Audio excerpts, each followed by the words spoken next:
Sorry, yeah. Okay. So that I don't have to take notes now. I can just listen to it. Yes. So I was telling you regarding your hook. So the hook is what catches people's attention. Okay. So you should always try to make it as easy as possible for people, not necessarily to read, but to skim through it. Okay. That's where, for example, some numbers, some bold affirmations, all of that helps to get people's attention, to make them stick with what you wrote. Okay. And just by starting to read your hook, it is very dense and complicated. Okay. So let's introduce your internet savvy grandma to Lightning Network today, since that is where we left off last week. So okay. So the first thing is, when you go back to where we left off last week, you are already assuming that someone is following your series, okay? And I never think that's a good approach. Instead, I always think that you should address your audience, or whatever audience, as if it was the first time of them watching or reading, seeing something from you, okay? And let's introduce your internet savvy grandma. While I think that's a very catchy way of putting things, like this is so easy that you will be able to explain to your grandma, the internet savvy, it breaks a ton the rhythm of the sentence. Let's introduce your internet savvy grandma to, like, you know, it's very wordy. So what is Lightning Network and how does it address the shortcomings of Bitcoin? Let me help you answer these questions. Okay. So what I would say is, like, try to invert the way on how you have structured your hook. And I would start with something like, so what is Lightning Network and how does it address the shortcomings of Bitcoin? So right here, you are already assuming that someone who may be reading your thread knows already that Bitcoin has some shortcomings. Okay, so I would just delete the shortcomings of Bitcoin. Okay, and I would say something like, Lightning Network is helping Bitcoin scaling. Okay, let's assume this is something, and this is your first sentence. This is how you can explain to your grandma with simple words. A thread, 2 bullet points, and then you start writing. Okay, and so doing that way, you are catching people's eyes on Lightning Network. So anyone knowing what Lightning Network is, they know already it is about Bitcoin. Anyone who knows that Bitcoin has scaling problems may be willing to read your thread, because you are addressing the scaling problems of Bitcoin by saying that something called Lightning Network may solve that. And also, the catchy thing is that you are explaining it in such a simple English, or using such simple words, that people, wherever they come from, whatever their background, they'll be able to understand whatever you are writing below, you know? And this is a very simple way to put things. So after the hook, you can now start coming down. As we have seen in the earlier thread, Bitcoin suffers from long latency. Time it takes for a transaction to be confirmed on the blockchain is too long. Transactions per second, number of Bitcoin transactions per second that are supported is too small, about 5 to 6 transactions per second. Okay, so once again, I wouldn't refer the latest thread. Instead, I would say, in case you don't know it yet, Bitcoin suffers from 2 bullet points. 1, long latency, and I would explain it exactly as you've done, and transactions per second. Okay, or instead, volume of transactions per second. Okay, once again. So now on the second one, Lightning Network is an enhancement on Bitcoin app. And by the way, I would link to your previous thread on your first tweet and not on your hook. Okay, I would say something like, yes, exactly. So I would say something like, Bitcoin, as you may not know yet, Bitcoin suffers from 2 bullet points, long latency, transactions per second. But by the way, if you want to read more about this subject, here's my previous thread on the topic. But let's now move on, you know? And now you are introducing Lightning Network. Lightning Network is an enhancement on Bitcoin that addresses both these issues. And Lightning does this without using a separate blockchain by using BTC and not another coin. Okay, so these are very good arguments, but this isn't simple English. So your grandma, she can't understand that. Okay, she has no idea what a blockchain is. She has no idea what does it mean to use a separate blockchain, and she has no idea on what BTC and any other Bitcoin may be. Okay, so look out there, because you are promising on your hook that you are delivering this in such simple words that your internet savvy grandmom will be able to understand, but for real, she wouldn't. Okay. The one mistake that I did was this is part of a thread. And that's why in the very first thread, I do explain what a blockchain is in very simple terms. So I was assuming that somebody would be, because I can show it to you. Do you want me to go there? Give me a minute here. Okay. No, sorry, this one. Okay, Farouk. Yes. Let's just jump into our class from today, okay? And I'll stay with you here like the last 5 to 10 minutes just to review your thread, okay? And we will make a one-on-one. I can make it also recorded for anyone who wants to keep watching this, okay? That's good. Thanks. Okay.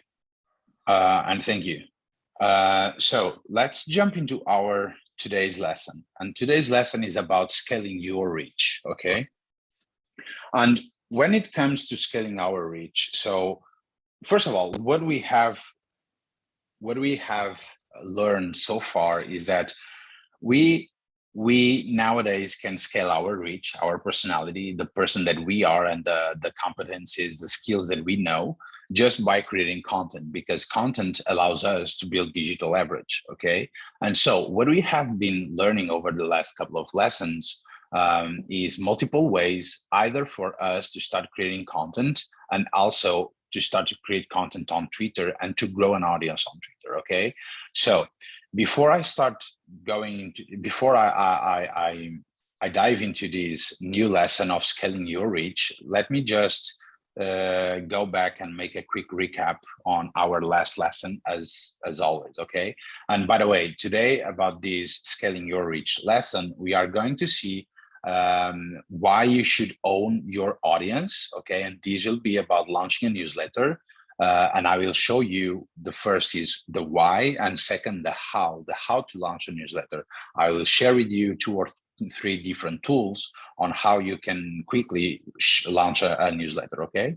The second one is to go from 1,000 to 10,000 followers. A couple of things that you can do for you to keep growing your audience, okay, after you surpass the 1,000 mark.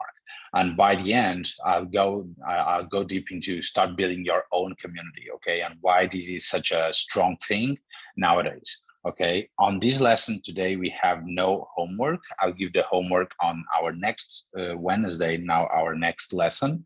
And it will be our final homework to have the feedback session the next Friday, okay? So let's jump into a quick recap. And on our last lesson, we saw the creating content on Twitter, okay? About growing on Twitter. So we saw some people to follow, the power of analytics, some tools you should know, and then we had the homework and the Q&A and feedback session.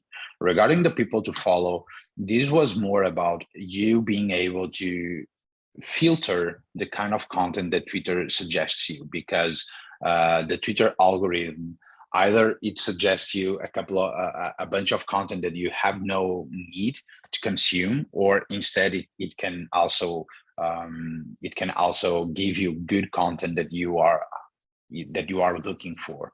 And so the first thing for you to do is to protect your attention, and how to do it is by creating Twitter lists, something that we saw on our previous lesson, and it was part of the homework for today.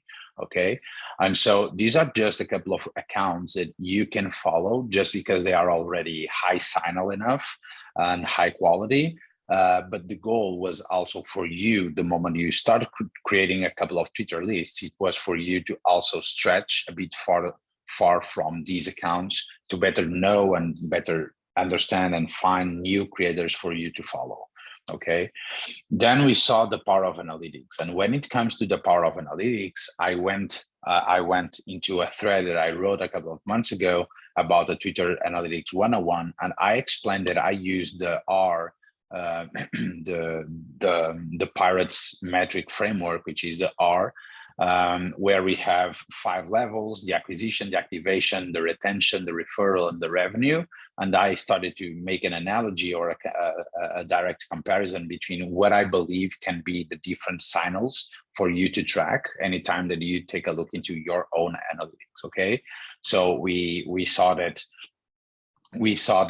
first of all, we should map our reader's journey, which is, in our case, someone who reads our content, clicks on our profile after they react to what we wrote. They may or may not enjoy our profile. They may or may not click to follow, and then they may or may not keep interacting with our content by retweeting, quote tweeting, mentioning, or even by DMing us. Okay.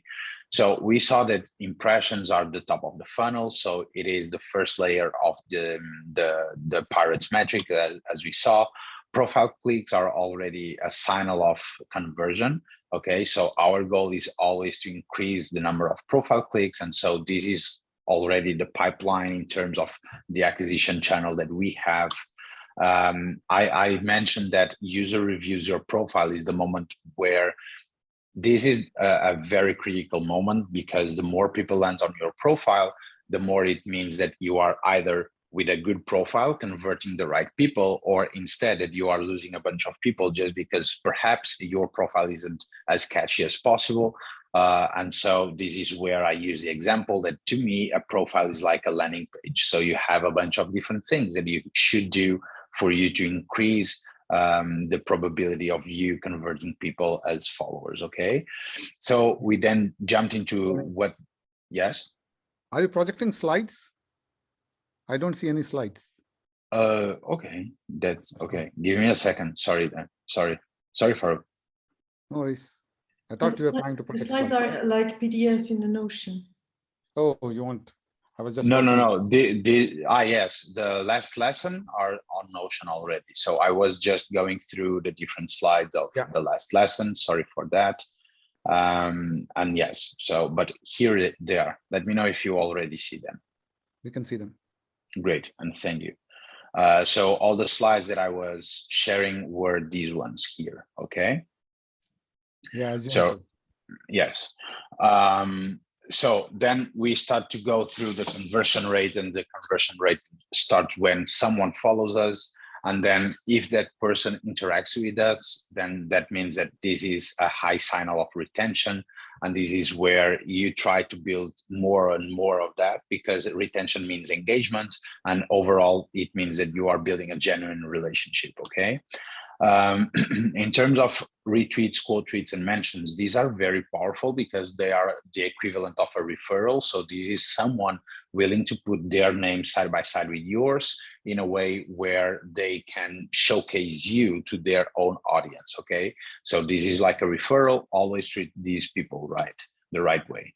Okay, and for me, DMs are just like a revenue. Okay, so most of the times DMs mean that these are people looking for your own attention, and so they try to reach out to you either to ask you any kind of advice or guidance or whatever. Okay, so this is a very important signal for you to always consider. And if you think that you should jump into a Zoom call with them, so just do it, because most of the times these people, they start being your distribution channel if you want to. Yes, Farouk. I wanted to ask something related to DMs. I heard you say a while back that you address your DMs on Sunday. And now here you're telling me that you consider DM as revenue. So it seems to me there is, sorry, at least in my... Can you repeat, Farouk? Sure. Here you talk about DMs, you consider DMs as revenue. Whereas the other day you said you look at DMs only on Sunday or something like that. Yeah. So I'm trying to make, I'm trying to resolve, if it is revenue, why not give it extra importance and spend some time on DMs every day, as opposed to looking at them only on a Sunday? Yes, because the more you start growing, the more it becomes the hardest thing for you to manage. Okay. And so the thing is, and by the way, Farouk, I know how much I am losing just by going through DMs on Sundays. Okay, like I know that if I went through my DMs every single day, I would have much better or stronger relationships with some other folks. But the thing is, like, if by each 1,000 followers you get at least 1 to 10 DMs a day, you can make the count for 29,000. Okay, that's the average. So the thing is, you start to have to separate or to distinguish those that actually give you something and those that doesn't. And what I meant by I go through my DMs on Sundays, that doesn't mean that I don't look into them over the week. Okay, so if I just go on my DMs and I see that someone that I truly respect or is demanding something from me or asking me for something very important, I'll try to reply to them before Sunday. But that's not as easy to manage, unfortunately. Okay, but yes, perhaps I should reconsider to keep replying to DMs every single day. And if you can do it better than me, just make sure you do it. Okay. Cool, Yes. So so DMs to me, they are like either the lowest kind of signal, because there are a bunch of DMs that I get very weak, like people just saying hi, people saying like, hey, can you help me grow my Twitter account, whatever. So a bunch of different people reaching out to me for numerous reasons, and most of them, they are not worthy our time. But there are a couple of gems hidden on every DM. Okay, on every DMs from now and then, there are a couple of gems that you can find, and so that's why you should always try to reply to some people, not necessarily everyone, but at the beginning, try to reply to everyone, because you won't be getting DMs that from nonsense people, let's say, okay, or people saying nonsense things. I don't know. Yes, so DMs, they are just like revenue, a very important signal. And then this is like how to improve your quality over time. And this is just for you to focus on engagement per impression. Okay, so engagement per impression is the content quality metric. Okay, and so this is what you should always look for anytime you jump on your Twitter analytics or ilo.so tools that we saw already. Look always for tweets where you have 3 to 5% or higher in terms of engagement per impression or overall engagement rate, because these will be the best kind of tweets for you to understand if the people that follow you already are liking or are trying to engage with you in that type of tweet. Okay, they may be more personal. Sometimes perhaps you are talking or writing about something that they care more about. So yes, okay. So these are the 3 most common problems: is having a high number of impressions but a low conversion rate. And this means that most of the times your profile isn't attractive to convert. So increase overall quality, refine your bio, be more consistent, have a better banner, create your own newsletter, have better credibility factors, whatever. Having a high engagement per impression but a low profile click number. This means that your call to action by the end of your thread or something like that isn't that clear. It may be confusing people. People may not get it as easy as it should be. So make it clear, okay? Make it as short as possible. And the last one is a high conversion rate, but a low interaction. And this means that you are not putting as much time as you should on your own engagement, okay? And engaging means both engaging with others on their content and their profiles, but also by commenting and replying to everyone that comments under your things, people that DM you. So all of that is counted as engagement, okay? So we saw a couple of tools. So TweetDeck and Twitter Analytics, they are official. ILO is a very good analytics tool. Hypefury is what I use to write my own threads. Copy AI helps you to find better copy. Tweet Hunter gives you both good suggestions and helps you to write your threads. Also, Blackmagic is another analytics tool with a couple of engagement things. Typefully helps you exactly just like Hypefury to have some analytics and to write your threads. And Trimx is a very powerful tool for you to find better content and the best performing content under each person's Twitter profile. Now, the homework, it was for you to create your own Twitter lists. I hope you have done that, and also to try to come up with 3 to 5 Twitter threads ideas, okay? And so by the end of the class today, my goal is once again to open for a Q&A, okay? Where we can jump on these two things. So then we had the Q&A and that's it. So today, scaling your reach, okay? Let's jump into it. So regarding scaling your reach, these are the 3 bullet points that I want to cover today. So the first is own your audience. So launch a newsletter. The second one is to go from 1,000 to 10,000 followers. And the third one is to start building your own community, okay? And regarding the first one, why is it that launching a newsletter is so important? And I give you here 4 examples of 4 people that I have been following or know, and all of them have a newsletter, okay? And nowadays it seems that we have a bunch of different newsletters, and most of them create almost nothing in terms of value. And sometimes we even ask why we have subscribed to a newsletter. But let me just tell you why you should have a newsletter, and then I'll go into 2 or 3 different tools for you to start building your own newsletter if you want to. Okay, so the first thing is that most of the time, and this is what really happens, is that we don't own Twitter. We are owned by Twitter, not us necessarily, but the content that we create, the number of followers, the audience that we have, all the digital leverage that we are currently building. It is all that digital leverage is owned by Twitter. So if Twitter makes something on their algorithm tomorrow and suddenly you lose every single follower, or your account is shut down, or you are spammed and deleted, whatever, someday it may happen to any one of us, of just finding ourselves without the work that we have been building, okay, or building into. And the thing is, having a newsletter is a very powerful way for you to, even if Twitter goes down, you still have a bunch of people who have subscribed to something that you create because they trust you, okay? And why? Because fortunately, the email protocol is an open protocol, so no one can kill email.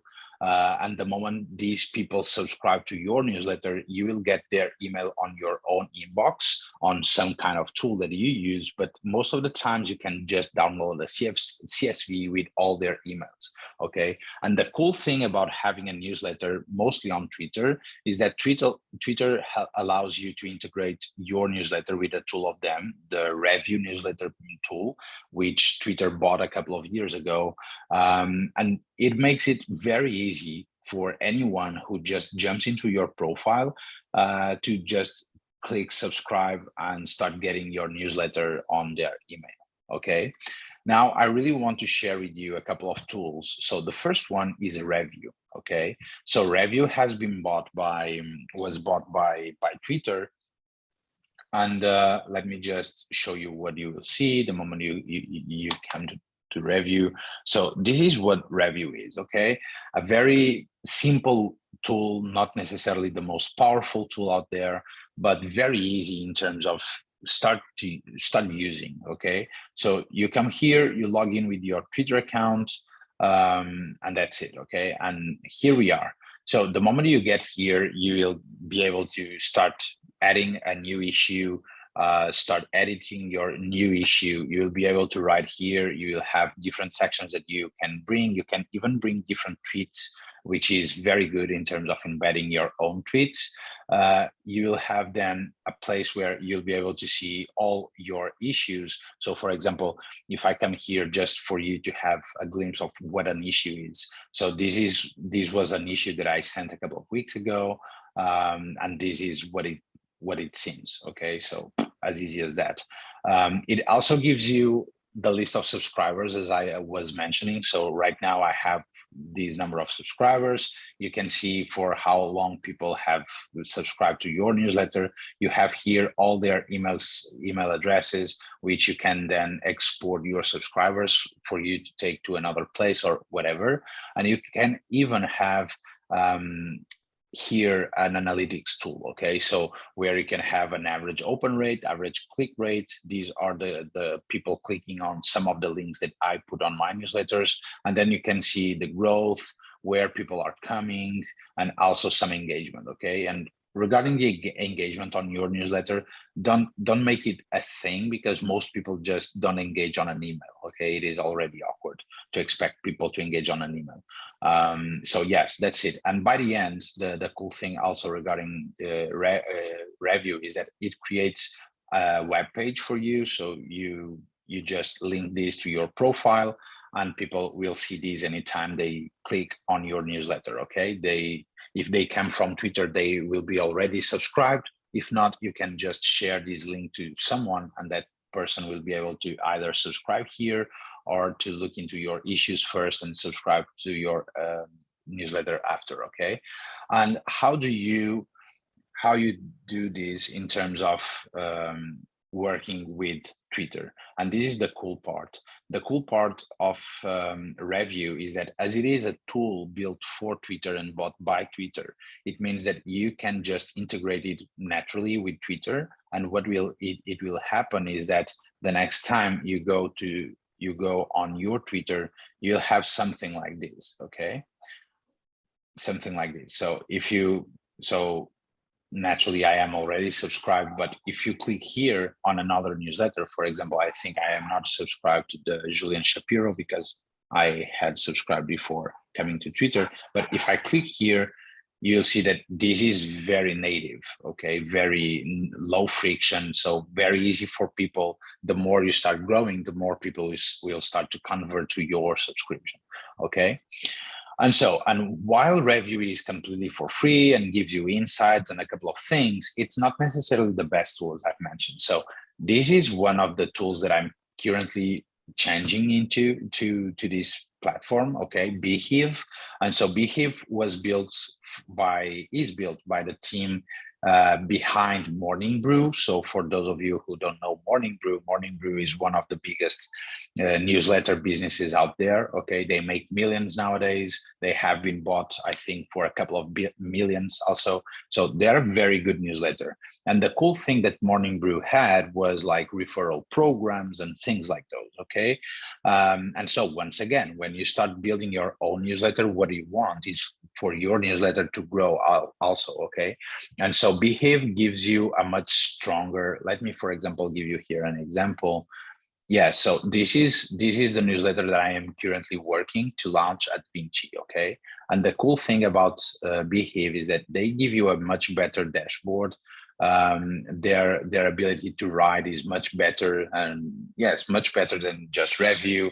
They give you more things in terms of growth, and they allow you to build your own referral program. So I can give multiple things to people who bring new subscribers to my newsletter. I can analyze my subscribers and even make segmentations, okay? Like people coming from my community, people coming from my Twitter account, my whatever. And by the end, they also give you a website, and this website, it can even live on your own domain, okay? Which is a very awesome thing in terms of these kind of newsletters. Anytime you are launching a newsletter that you want to create your own name or a name for yourself, having your own website is a very powerful tool, okay? There are other ways to build a newsletter, like the Convertkit is another one used by many creators, okay? Convertkit has a very awesome tool, which is they allow you to build automatic emails, okay? So automatic campaigns, like someone that subscribes to your email list may, for example, get for the next 7 days a 7-day email series about a certain topic. And so Convertkit allows you to do things like those. And there is also for free Substack, okay? So Substack is a very, very, very strong platform just for writers, or mostly for writers. and it is built on top of many newsletters, okay, both for free and paid newsletters. And I don't necessarily love Substack because all newsletters have to live under a Substack domain. But yes, they are awesome in terms of the writing experience, all their paying things. Like, they are very, very, very strong platform for you to build a newsletter. Okay, so these are like the best go-to platforms for you to start building a newsletter.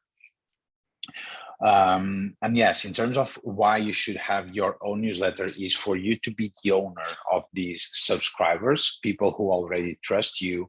And in case something happens with your work, like Twitter shuts down or your account gets spammed or something like that, you will always be able to restart, not from nothing. That's as simple as that. Okay. So the next step is the go from 1,000 to 10,000 followers. Okay.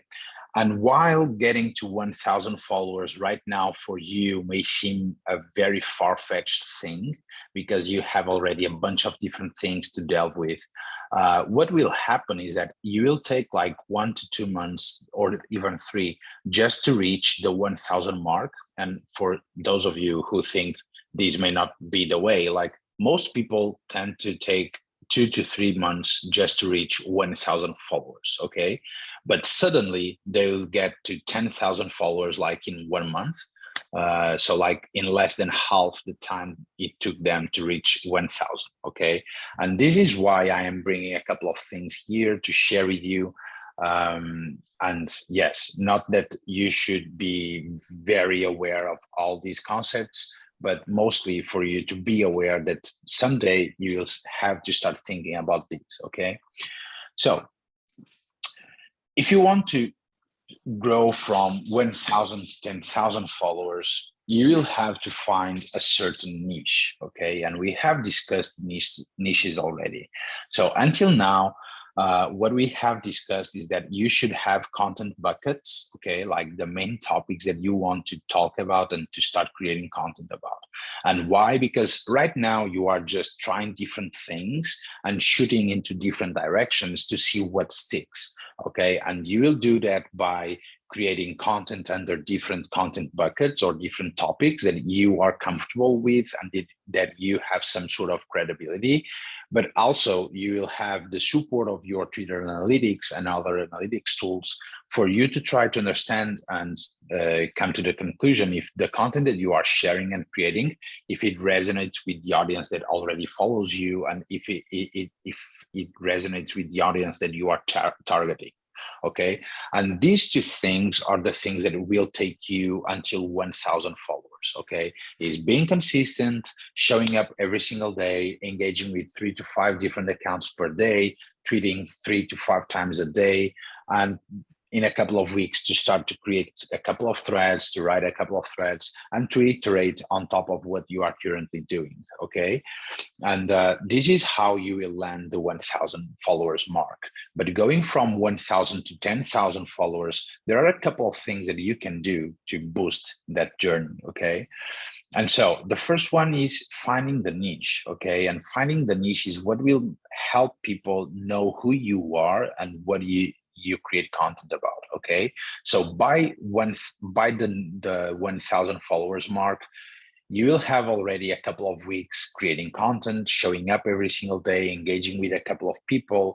And the thing is that you will start falling into the kind of accounts and content that you prefer the most and are more comfortable with. So right now, I know that most of you may have 10 different topics to write about, but in a couple of weeks, after writing 1 or 2 different threads or writing a couple of tweets or following a couple of accounts, you'll start noticing that perhaps you don't have much more stamina to keep doing or keep creating content about those topics. And why? Perhaps because you are not that curious about that topic. It gives you a ton of work to keep writing about it. You are not as passionate as you thought you were initially, okay? And so this is when you will start deleting some content buckets and start defining more your journey and finding these niche, okay? And so how to find your niche, and this is what I was mentioning already. So being consistent, keep creating, quantity drives to quality. So anytime you write a new tweet, anytime you write a new thread, try to improve a little bit. Like next time is your CTA, next time is asking reviews or feedback on your hook before you publish something, you know. So anytime you tweet something, anytime you write any thread and you publish, always try to improve, because quantity will drive quality. Okay, get feedback from your audience, so see what resonates with them and how, by using analytics also. Okay, so look for engagements at 3 to 5% and higher. Look for a high number of comments, high number of retweets, a high number of profile visits. Okay, and until you reach the 1,000 followers, this is very important for you to understand what you should look into in terms of how to find the right feedback that you should incorporate in the kind of content that you are currently creating. Okay, so but the thing is, don't stress about your niche, because it will emerge over time more naturally than you may be thinking right now. Okay, and the cool thing is that most often than not, most people will find their niche not necessarily as something that they wanted at first, but mostly as something that they have found during their journey. Okay, so don't be as stressed as many people are in terms of finding their niche. Just keep creating, keep improving. Anytime you publish something, be consistent, engage with people, look into your analytics and find what has more engagement rate, and your niche will emerge in a couple of weeks, 1 to 2 to 3 months. And that will be the moment where you will be sitting at 1,000 followers. Okay, just don't stress about the numbers, just look for the right kind of feedback. Okay, and most often than not, also niches tend to be at the intersection between what you love and what you are passionate about. Okay, what helps you to create content effortless. Okay, in my case, it is both community management, community building, Web3, content creation. All these things are things that I already love and and I am constantly looking into and studying more and more and more. Yes, Farouk. No. I mean, that was accidental. Maybe I did not lower my hand from earlier. Sorry. Okay. So the moment you start reaching the 1,000 followers mark, so you will start finding your niche, or at least having a better knowledge of what your niche may be. Okay, and this is the moment where you will start finding the right place for you to be in the Twitter thing, the Twitter game. And the best way for you to boost build a name for yourself, the best way for you to start doing that is by launching digital products. Okay, and so why? Because digital products will help you get more credibility for what you create content about. Okay, and what do I mean by launching digital products? So a digital product are products that you can sell through online channels, have a relatively small cost of production, and can scale easily. Okay, so they may be like digital courses, ebooks, freebies. So like imagine, for example, that you reach the 1,000 followers and you can now, for example, share your best threads and how you have come up with those threads and how people can learn from your threads and things like those. Okay, so launching digital products is really is like making a thread of threads, okay, that helps people to better find you and the topics that you create content about, and to easily get a better perspective on who you are. And why? Because don't forget that the moment you start surpassing the 1,000 followers mark, every single day will be someone who will notice you for the first time and who knows nothing about your journey. Okay, so what will happen is that these people, they will have no context about you, no background about you, and they only have two options. They either start following you, whatever that means for them, with no need for anything, or they go find some proof of work. Okay, and the proof of work may be past threads. So if you have a good thread as I've mentioned before, you should pin that thread to make it easier for others to find your past work, or instead to have digital products. Okay.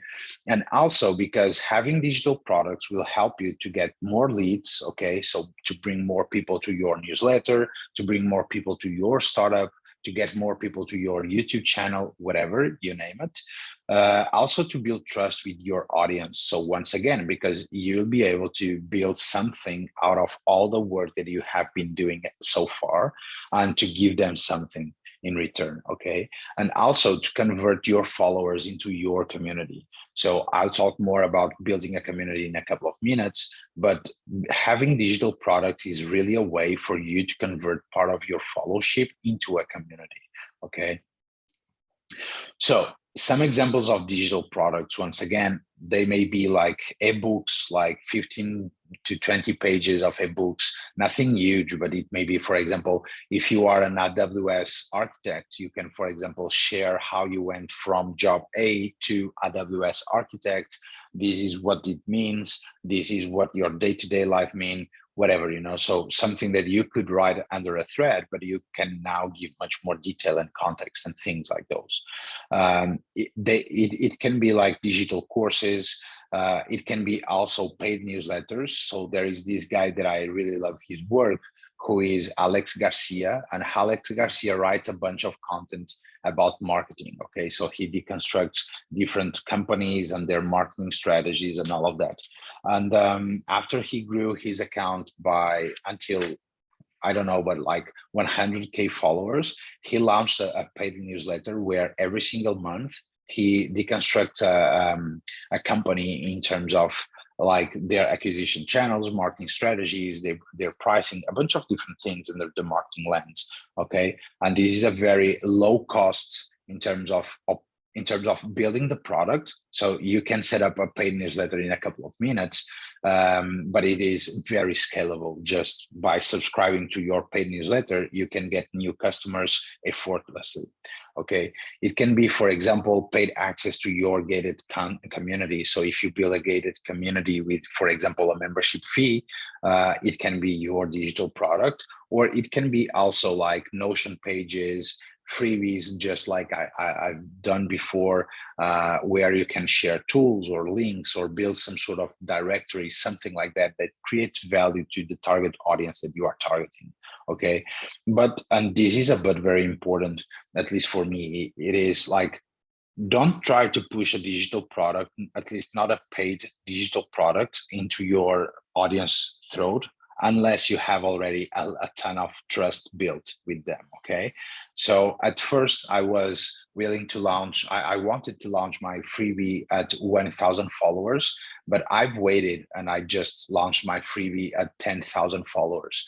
What happened, for example, was that I've shared my freebie, so it was for free, and I've made more than 500 buckets dollars, just because people thought that they could contribute with something, and that contribution with no effort, like $500 coming from many people across the globe, is really a sign of trust, that someone trusts you so much that they are willing to give you some money for something that you have done for free.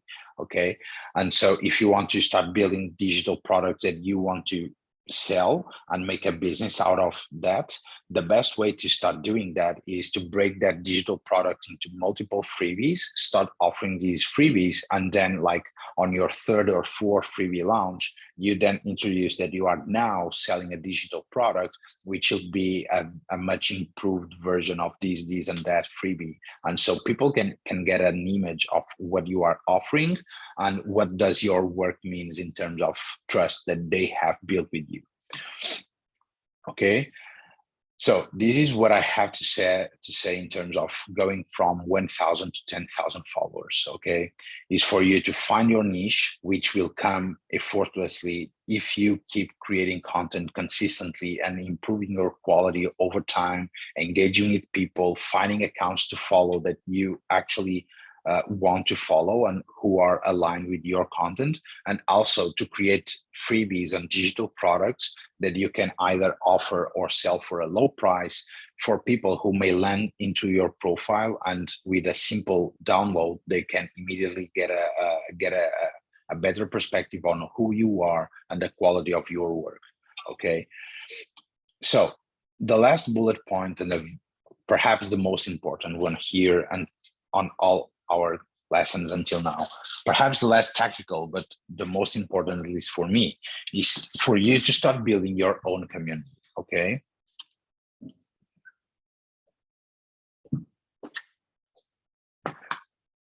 When it comes to building a community, the difference between an audience and a community is that an audience is like one person speaking to many, and there are many people following this person in particular. But when it comes to building a community, it is no longer about one-to-one or one-to-many, but it is now about the community. So you are building something from many to many, okay? And the question when it comes to how to start or where to start building a community, okay? So the thing here is, if you are already at 10,000 followers, you will get already a bunch of people following you, following your journey, and who have built already some trust with you, okay? So these people, they trust you already. But the thing is that you are still just a profile, an online profile on a random platform called Twitter, and who knows which are your true intentions, okay? And so the cool thing here, and once again on Twitter, is that Twitter gives us this feature called Twitter Spaces, okay? And what are Twitter Spaces? So Twitter Spaces are just like Clubhouse on Twitter, okay? So it's a voice-only feature that allows you to create rooms where you can get around with multiple people and have a conversation, okay?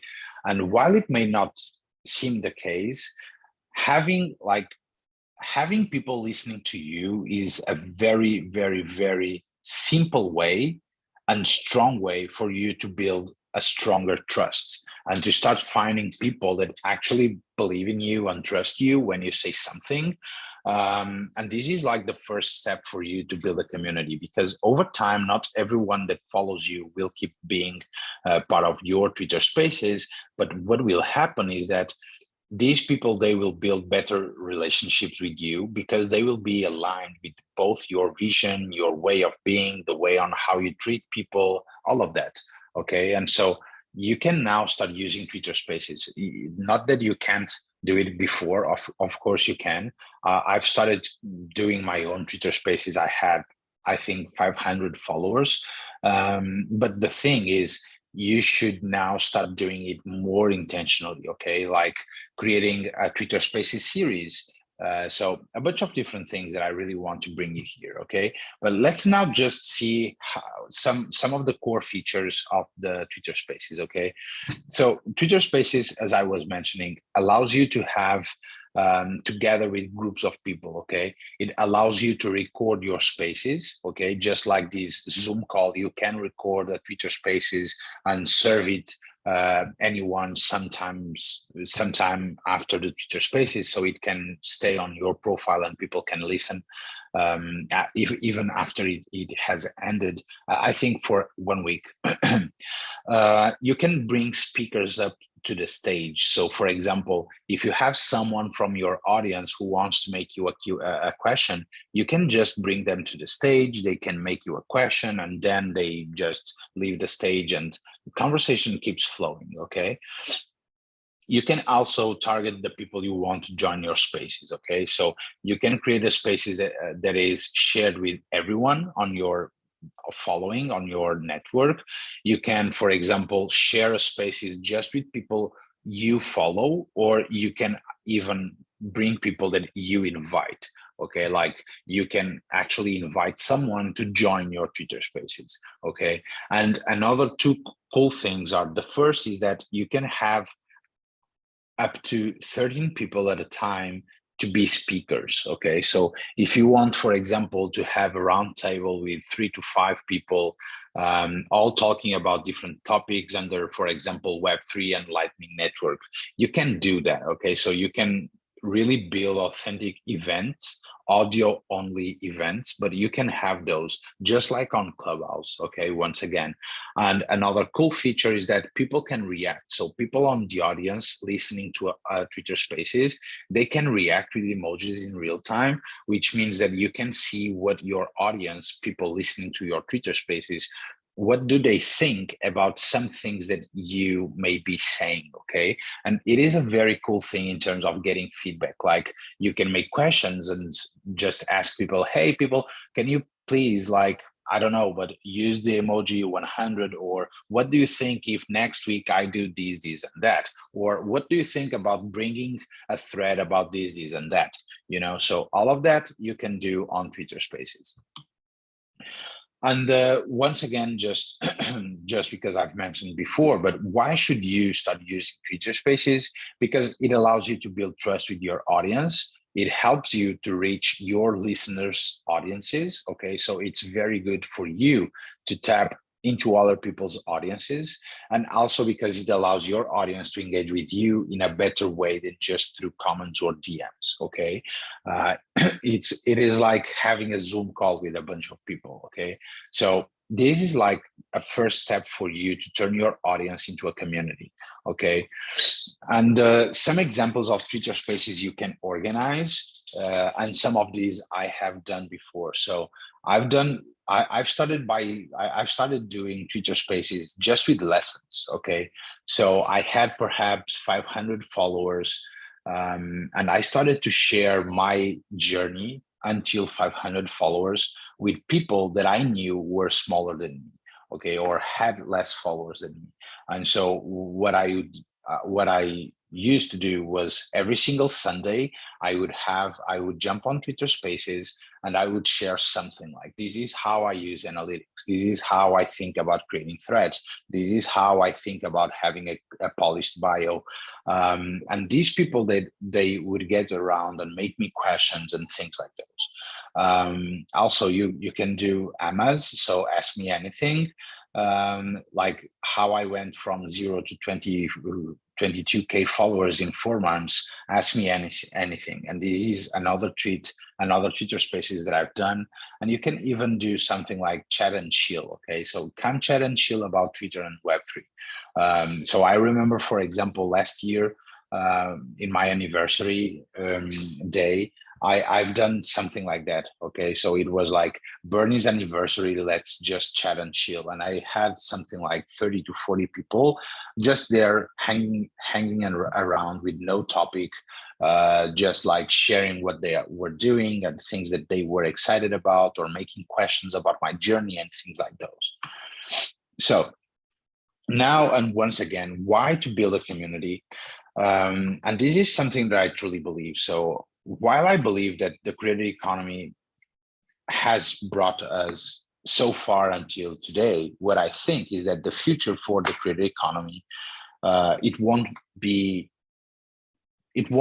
more about people speaking to a bunch of other people, like one to many, but I believe it will be more about building communities, like good creators being able to build good communities with some sense of purpose, which is just not about like a fun base, but more about people coming together for some reason. Okay, and this is something that I truly believe that will be the future for the creator economy.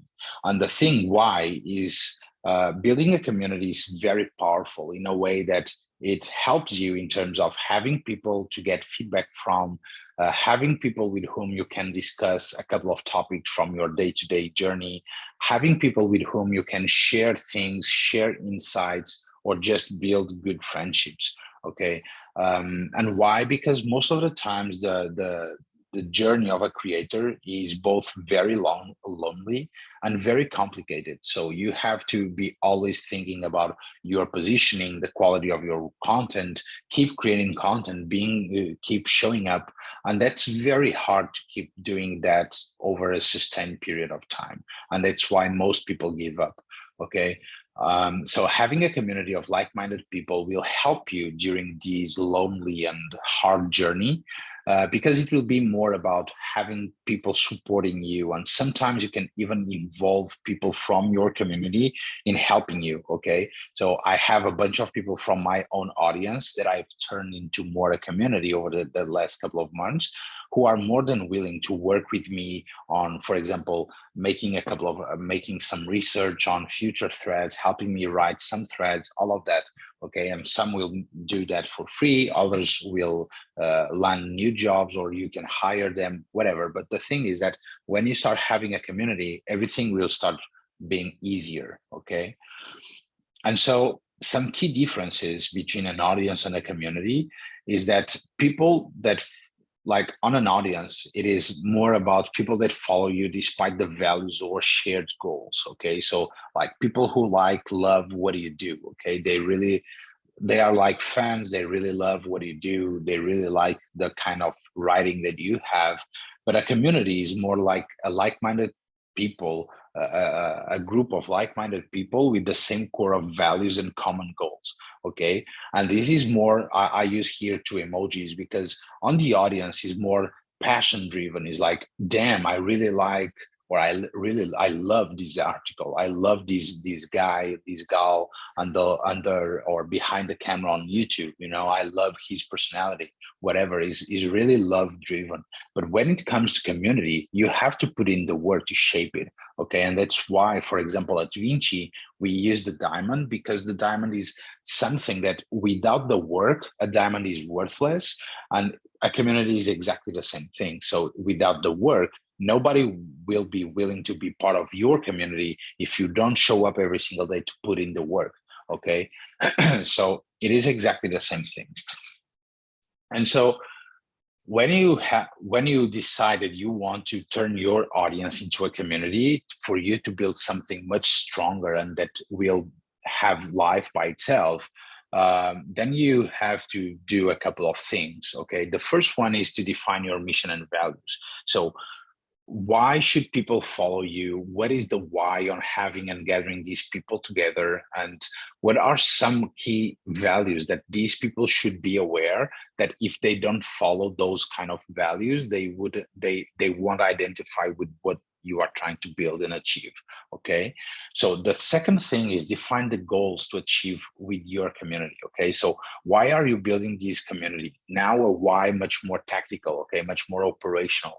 Why are you building this community? Is this a community for people who want to create content? Is this a community of people who want to learn about Web3? Or is this a community of people who want to learn about decentralized finance? Or like a community of want to be entrepreneurs, people who want to take the leap from being full-time employees to become full-time entrepreneurs? So this is a much more operational way of thinking, but defining your goals and what you want to achieve with your community, okay? And now it is, once again, to find your target community and bring them to a safe place, okay? When it comes to a safe place, we are talking about tech stack. So it's like bringing people, you can build a Facebook group, you can have a Twitter group, you can build a Discord server, you can have different tools to build this safe place, okay? And now that you are bringing people together under the same mission and aligned in terms of core values, now that you have decided on what are the goals that you and your community want to achieve, so this is the moment when you start having more people from the community to be involved into building something along with you and not for you, and not because you say so. Okay, so it's no longer about one to many, but many to many now. So you are the facilitator, okay? So let me just give you an example. At Vinci, it all started because me as Bernie with a bigger audience said like, hey, friends, I'm building this, and that, and this is our goal. This is what we want to achieve. And a couple of people started to come together and to come to this Discord server.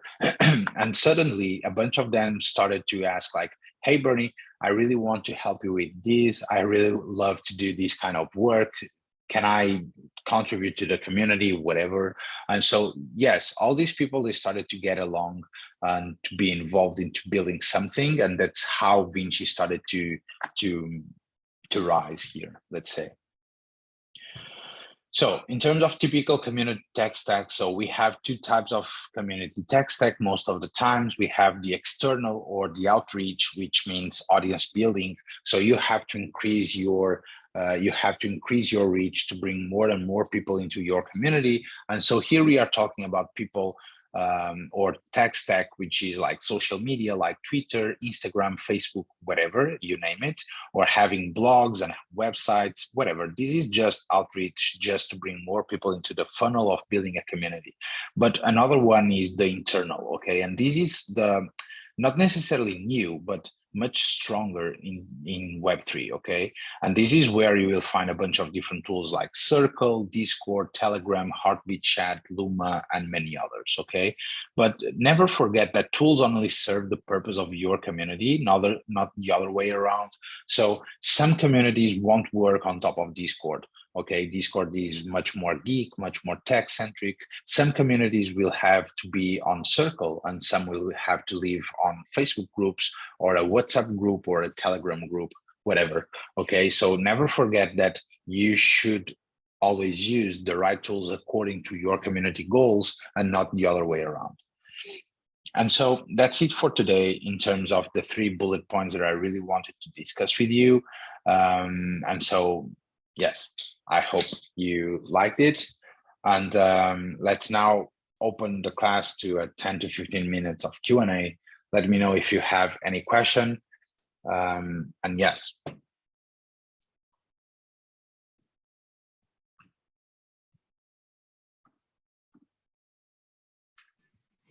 I always have questions. Sarah, don't laugh. I always have questions. Great. It's a good thing. Okay, I had a few questions. First of all, on the newsletter, how would you manage prioritization in the first month of growing the audience versus time on the newsletter spent, and on the newsletter growth? That's my first question. The second one is on community building. I try to remember it. Yeah, you mentioned community building. Do you think that, you talked about launching digital products. I feel like if you have community before launching digital products, the whole work flows easily because you have contributors. It makes it much more easy. But how do you feel about, the order of things? You said digital products first, community second. Isn't there something we could do that is reversed, because then you can scale it? Yes, you can even do another thing, which is just don't build an audience, and you can start building your own community right now. Like there are a bunch of communities that I know that they existed already in offline and they have no representation online. And suddenly they build this Twitter, they are very small on Twitter, but they are already big in terms of the community, just because most of the community is offline. So I think everything here, nothing here is written in stone, So everything here, you should always address any topic that I bring to you as a very flexible thing, or something that you should have as flexible. But let me just give you my own journey. And some of the journeys that I know, like Alex Bank and Adi Chat, okay? So when it comes to building something, at first you want to be really good at building that something, okay? Because that's where your biggest credibility factor will lie. So for example, if you are trying to build the newsletter plus the Twitter plus the community, you will be all over the place. Every single week you will be shifting things in terms of purpose and positioning and whatever, because you are at the same time, you are both trying to discover yourself and where is your place in the Twitter game and all this world, while at the same time you are trying to share that with others and all of that, okay? So what I've seen resulting the best is always to focus 100% on building an audience first, just because that's a one-way, master one platform and that's it. And only after you have one platform, and it can be like 500 followers if that's your goal, it can be 10K or it can be like 100K, okay? So for example, I've launched my newsletter, I had 2 to 3K, I think so, but I've never published any issue until perhaps 1 month ago. Okay, so for a couple of months, I just had my newsletter to start having a couple of people subscribing to it. Okay, but I had. Excuse me, they were subscribing even though you weren't sending anything in the first place. Yes, they were expecting, yes. but they were waiting for it. I think in a way that they were waiting for, you know, because most of the times my CTA was something like, hey, I'm launching a newsletter about this and that, subscribe here. Okay, so I've never said something like I write a weekly newsletter. No, I've always said I'm working on this, you can now subscribe to it. Okay, but this was my experience, and I can also talk about the pros and cons. So one of the pro side is that you will start building this email list without having to focus on that, without having to put in the work. Okay, things will evolve effortlessly and very naturally. A very big con is that, for example, nowadays I only have 25 more or less percentage of open rate, not because all the others don't want to read my stuff, but because most of the people may have forgotten that they have subscribed to the list. Okay, so this is something that you should always try to balance. So if it was today, something that I wouldn't do is I wouldn't launch my newsletter so early. I would launch it just a couple of weeks after, or the moment I would put the button to subscribe, I would immediately start to launch issues, okay, to make sure that people subscribing to the newsletter remember that already, or keep remembering. But by the way, 25% of open rate is not bad. On the opposite, is quite good for a personal newsletter. Okay, so that's the thing here.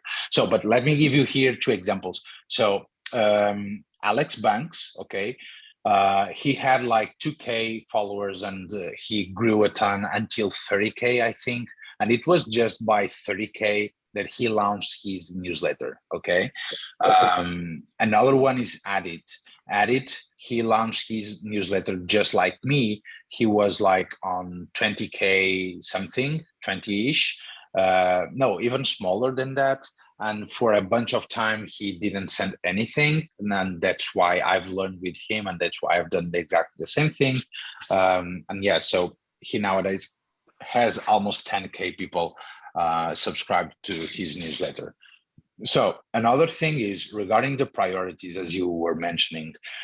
I think that I have no experience on building a community before building an audience. Okay, I have no experience.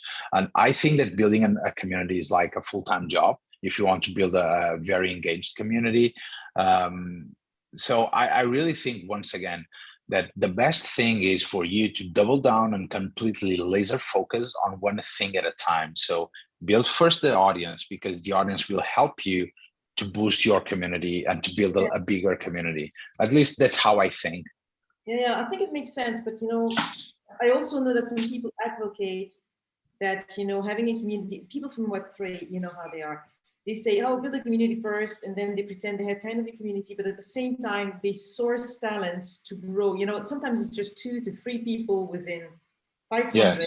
And that helps scale. So, but potentially it's not so sustainable. Yeah, but I think that we are talking here about 2 different things. So one thing is building a community, because look, when I say build a community, and that's why to me it's so logical that building a community comes after audience, because I have built a community on Twitter. Okay, like initially my community was talking to almost 50 people every single week on Twitter. Okay, so it was a community, but not everyone in the same place. Okay, so that's the only thing. And what I've done was I brought everyone into the same platform. But yes, if you want to build a product, then yes, perhaps start with the community. Like, for example, here at Vinci, we are building a software product, but we are just starting with the community, and we are building a learning community. Like, we are trying to bring people who want to learn how to build an audience, to build a community and learn about Web3 community building, and build a community of community builders and community operators and community managers in the Web3 landscape. Okay, and that's where we are starting. Why? Because it's much easier for us to find pain points, to get feedback, to give them some sort of a product. You know, we will have word of mouth. Yeah, it does work for product building a lot. Yeah. I know. Yes. Yeah, but, okay. But it makes sense that you should focus on audience as a creator, then on community, because that's the logical place to be. And then once you have the community, you can decide to either build more digital products or build a product the startup way, if you can leverage this. Okay, it makes sense. Cool. Yeah, okay. Thank you. Sarah. Yeah, I just want to add my 2 cents to this discussion, because building a community first or building an audience first comes down to positioning. So what are you and what are your positioning? If you're thinking about like a product, it makes sense to go through the community, but if you are a single brand or a personal brand, first you build the audience and then you get the super fans and then you get the community. Yeah. Okay, it's positioning. It's not one or the other, because both will happen and the community will form. The thing is, nowadays people get confused and they think having an audience is having a community, and it's not. They are two different things. They are two different ways of being, and even a lot of work in the community comparing to the audience. So that's the thing you have to understand is, what am I in a digital world? Am I a personal brand, or do I intend to start a business with a product? Yeah.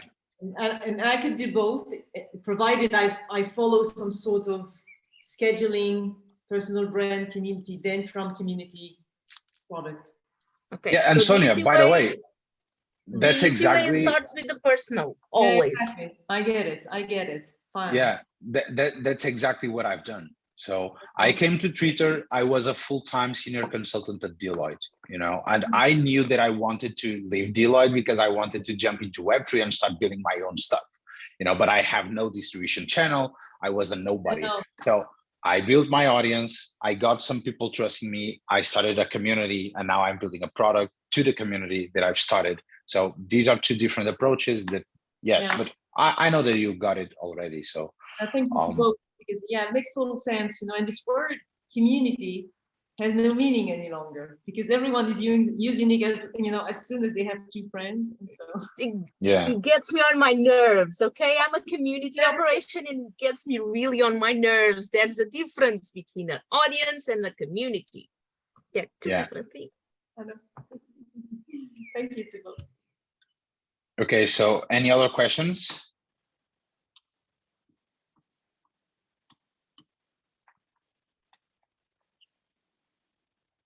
Okay, if we have no questions, so today we have no homework, as I've mentioned.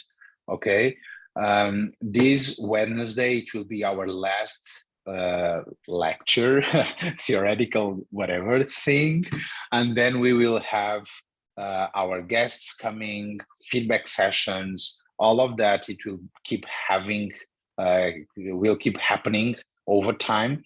So as I've always mentioning, the moment you were buying into our course, it wasn't just a live cohort course, it was also your access into our community, a community where people want to build communities and an audience. Okay, so use Twitter to build an audience, to build a community after. This is what we at Vinci are trying to do. And so that's why we will keep having a couple of events every single week, bringing guests to talk about either Twitter audience building, either about creating content, but also how to come up with a community, how to build your community, whatever. People sharing their journeys and their success stories and success too. Okay, so let me know once again if you have any questions. Either way, I'll be on Discord as usual, so just you are free to annoy me anytime. Yeah, we will send questions. As Yes, we get exactly. hard stuff. Okay. So friends, yes, Farouk? Hey, Brian, can I request you for what you promised? Of course. Review of 5 minutes. 10 minutes. Yeah. I know. I haven't forgotten, my man. Yeah, I know you did not, but shall I share my screen? I mean, I was just Yes, you waiting can. for everybody So to finish. let me just say goodbye to Sonia and Sarah and tell them that if they want, they may leave, because now I am going to give feedback to Farouk's thread. If not, you may stay here, okay? So this moment it will be recorded also, so people will be able to watch this piece of feedback on a thread, Hey, okay? hey, Sarah, Bernie, just to give some background to Sarah. Bernie started giving some feedback on my latest thread, but that builds on some of the other threads. I have 1, 2, 3, 5 or 6 threads, whatever it is.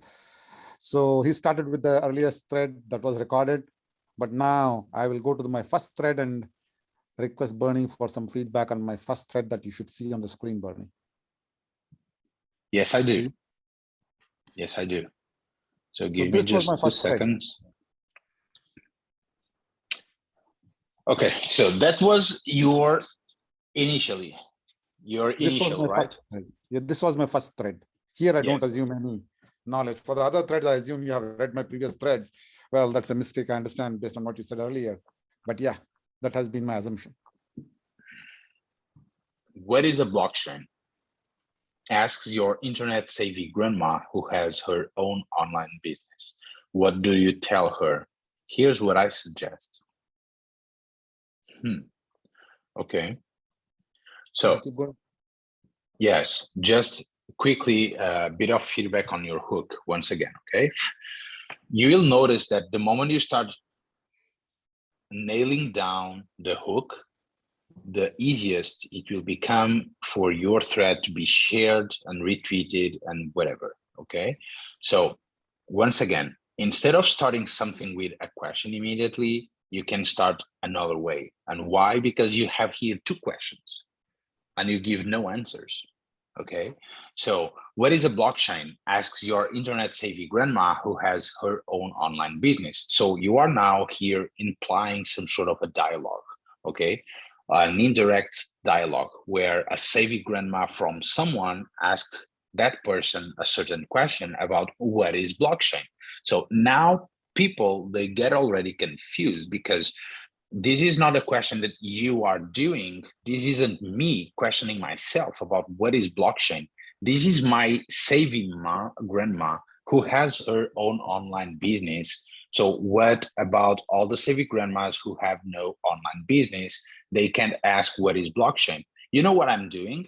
So this is pure logic. This is just pure reasoning in terms of deconstructing the way on how you have built your hook. Okay, what do you tell her? So now you are implying that you are here wanting to know what to answer to your tech internet savvy grandma who asked you a certain question. Okay, and here you are suggesting me the right answer. Okay, so this is a very complex argument in terms of making people streamline and scheme your hook. Okay, let's break that down, Farouk, quickly. Okay, so blockchain is a complex term. Let me explain you how you can explain it easily, even to your tech savvy grandma. That's it. A thread, you know, like, yo, I mean, just keep reading. Goodbye, Sonia. You know, Farouk, so what is blockchain? Let me explain it so easily that you'll be able to share with your grandma, that even your grandma will understand, whatever, something like that. Okay, so yes, let's now jump into the first one. So once again, avoid doing those things. Always write in a direct way, okay? So remind her, like, her doesn't exist. Her only exists because you have created the analogy of the internet savvy grandma. So this is already a bunch of friction. I have to always remember that you are talking about an example of an internet savvy grandma from somewhere that I don't know or have, okay? So don't avoid using the remind her that once upon a time she had a book or ledger. Instead, tell her Okay, like, do you remember when you had a book or ledger to keep track of your cash transactions that you used to track money coming in and going out of your own business? Do you, Farouk, remember that moment?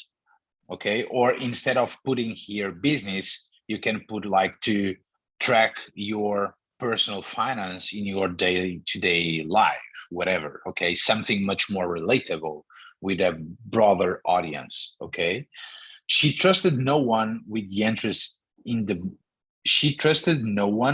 entries in the book or ledger.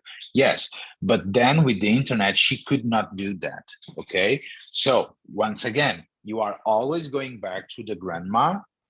Please start writing to someone who is close to you. Okay, so instead of she trusted no one with the entries in the book or ledger, this is too complex to someone. She who trusted no one, who is the someone who may want to get any entry in my book or ledger?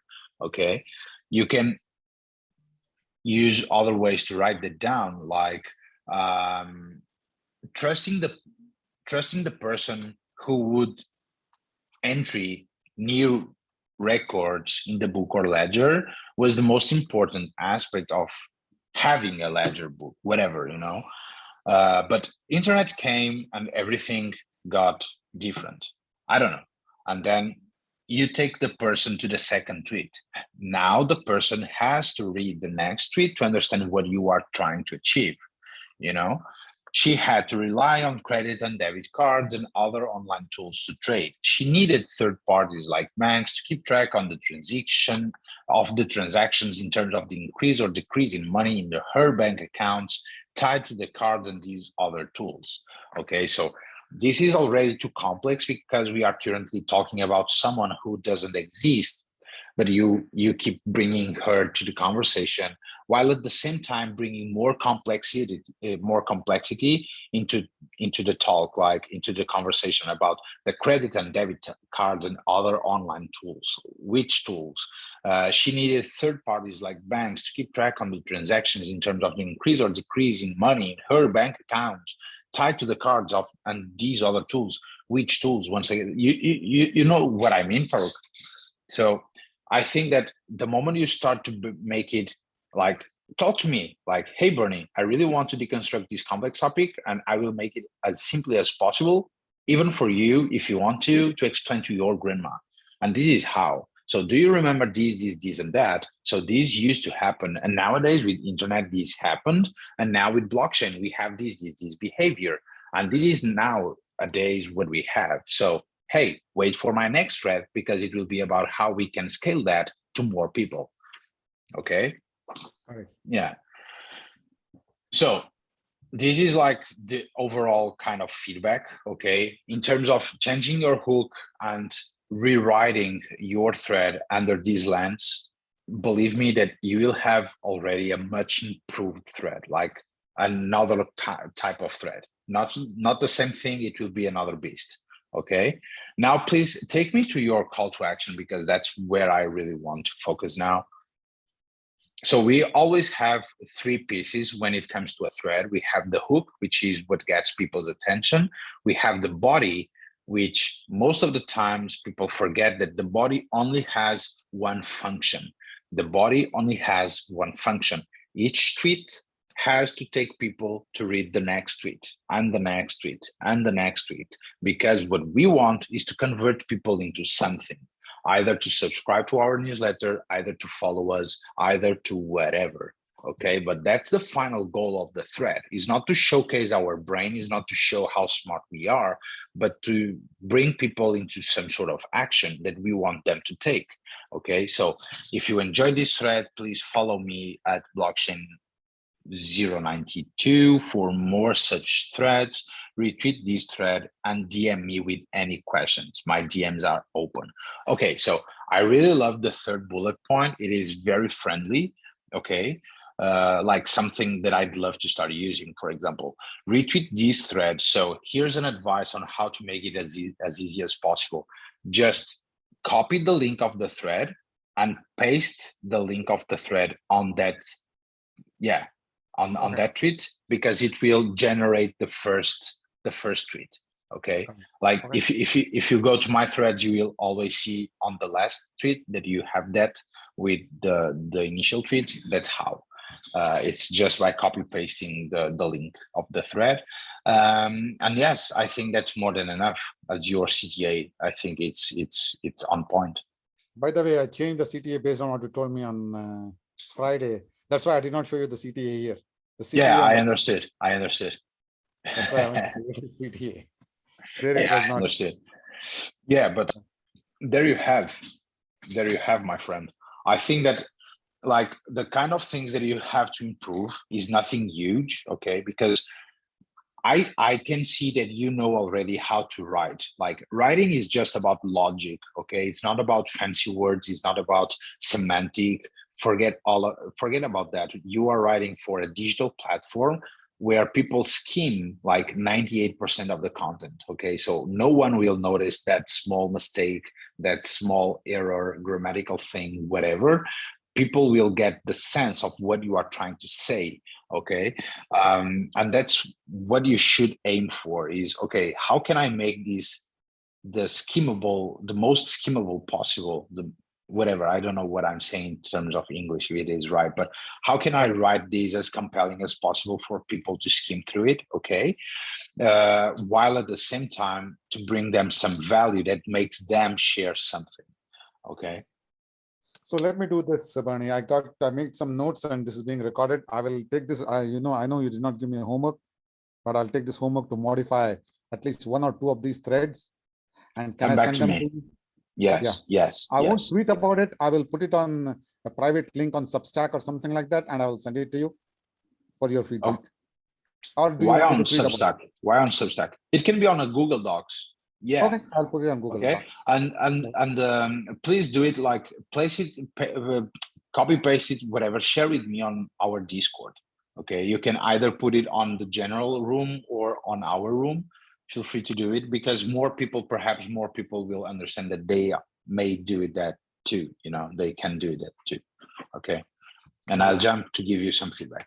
Okay. Although I might also use something typefully will give me the thread. Maybe, I mean, Yes, I don't have know. to tweet it. Okay, I can Yes. just give the link. So that might be easy. I create the thread in typefully and I get the Yeah. link. And Yeah, I put that in and there Discord. exactly. So that will, I don't have to worry about formatting and all that in Google Doc. That's a problem. So that will be Yes. natural format. Yes. Okay. Okay. Agreed. Farooq, have Hopefully a I'll great send day. it to you by tomorrow. Thanks Okay. very much. Okay. Bye-bye, my man. Have a great day. Thanks. Bye, guys. Bye-bye, Sarah. Bye. Bye.